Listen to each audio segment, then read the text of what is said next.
ನಮಸ್ಕಾರ. ಯಾರ ಮನೆಯಲ್ಲಿ ಈ ಮೂರು ರೀತಿಯ ಗಿಡಗಳು ಇರುತ್ತೋ ಆ ಮನೆ ಸ್ವರ್ಗಕ್ಕೆ ಸಮಾನ. ಅಂಥ ಮನೆಯಲ್ಲಿ ಅಷ್ಟೈಶ್ವರ್ಯಗಳು ತುಂಬಿಕೊಳ್ಳುತ್ತದೆ. ಸಾಕ್ಷಾತ್ ಬ್ರಹ್ಮ ವಿಷ್ಣು ಮಹೇಶ್ವರರ ಅನುಗ್ರಹ ಆ ಮನೆಗೆ ಇರುತ್ತೆ. ಆ ಮೂರು ಗಿಡಗಳು ಯಾವುವು, ಯಾವ ರೀತಿ ಗಿಡಗಳನ್ನು ಬೆಳೆಸುವುದರಿಂದ ಮನೆಗೆ ಒಳ್ಳೆಯದಾಗುತ್ತದೆ ಎಂದು ಇವತ್ತಿನ ಈ ವಿಡಿಯೋದಲ್ಲಿ ತಿಳಿಸಿಕೊಡುತ್ತೇವೆ. ಬನ್ನಿ. ಅದಕ್ಕೂ ಮುಂಚೆ ನೀವಿನ್ನೂ ನಮ್ಮ ದೈವ ಮಾಹಿತಿ ಚಾನಲ್ನ ಸಬ್ಸ್ಕ್ರೈಬ್ ಮಾಡಿಕೊಂಡಿಲ್ಲ ಅಂದರೆ ಈ ಕೂಡಲೇ ಸಬ್ಸ್ಕ್ರೈಬ್ ಮಾಡಿಕೊಳ್ಳಿ. ನಾವು ನೀಡುವಂತಹ ಎಲ್ಲ ರೀತಿಯ ದೈವ ಮಾಹಿತಿಗಳು ನಿಮ್ಮ ಮೊಬೈಲಿಗೆ ಬರುತ್ತದೆ. ಈ ಮೂರು ಗಿಡಗಳಿಗೆ ದೈವಶಕ್ತಿ ಎನ್ನುವುದು ಹೆಚ್ಚಾಗಿ ಇರುತ್ತೆ.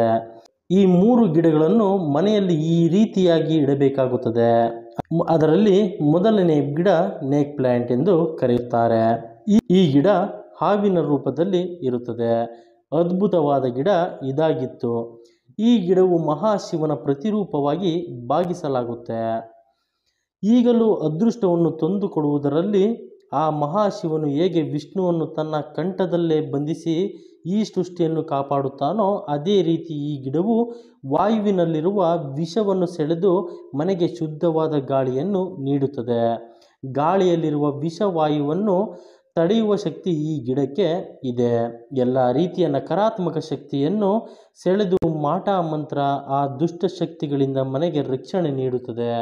ಆದ್ದರಿಂದ ಮನೆಯಲ್ಲಿ ಸ್ನೇಕ್ ಪ್ಲ್ಯಾಂಟನ್ನು ಇಟ್ಟುಕೊಂಡರೆ ಬಹಳನೇ ಒಳ್ಳೆಯದು. ಸಾಕ್ಷಾತ್ ಮಹಾಶಿವನ ರೂಪದಲ್ಲಿ ಈ ಗಿಡ ಮನೆಗೆ ರಕ್ಷಣೆಯನ್ನು ನೀಡುತ್ತೆ. ಇನ್ನು ಎರಡನೆಯದಾಗಿ, ಪ್ರತಿಯೊಬ್ಬರ ಮನೆಯಲ್ಲೂ ಕೂಡ ತುಳಸಿ ಗಿಡವನ್ನು ಬೆಳೆಸುತ್ತಾರೆ. ಆದ್ದರಿಂದ ತುಳಸಿ ಗಿಡ ಯಾರ ಮನೆಯಲ್ಲಿ ಇರುತ್ತೋ ಆ ಮನೆಯಲ್ಲಿ ಸುಖ, ಶಾಂತಿ, ನೆಮ್ಮದಿ ನೆಲೆಸುತ್ತದೆ.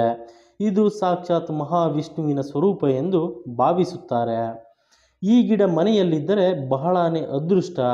ಮನೆಯಲ್ಲಿ ತುಳಸಿ ಗಿಡ ಇದ್ದರೆ ಯಾವುದೇ ದುಷ್ಟಶಕ್ತಿ, ಮಾಟ ಮಂತ್ರ, ಕೆಟ್ಟ ಶಕ್ತಿಗಳು ಮನೆಗೆ ಪ್ರವೇಶಿಸುವುದಿಲ್ಲ.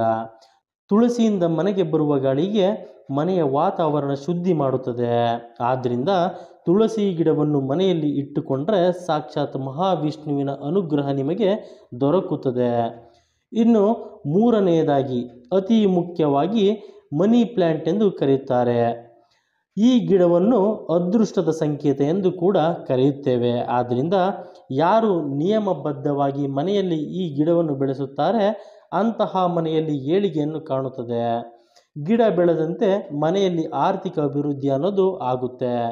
ಬ್ರಹ್ಮದೇವರ ಸ್ವರೂಪವಾಗಿ ಈ ಗಿಡವನ್ನು ಮನೆಯಲ್ಲಿ ಬೆಳೆಸಬೇಕು. ಸಾಕ್ಷಾತ್ ಬ್ರಹ್ಮದೇವರ ಅನುಗ್ರಹ ಈ ಗಿಡಕ್ಕೆ ಇರುತ್ತದೆ. ಸಾಕ್ಷಾತ್ ಬ್ರಹ್ಮದೇವರ ಅನುಗ್ರಹ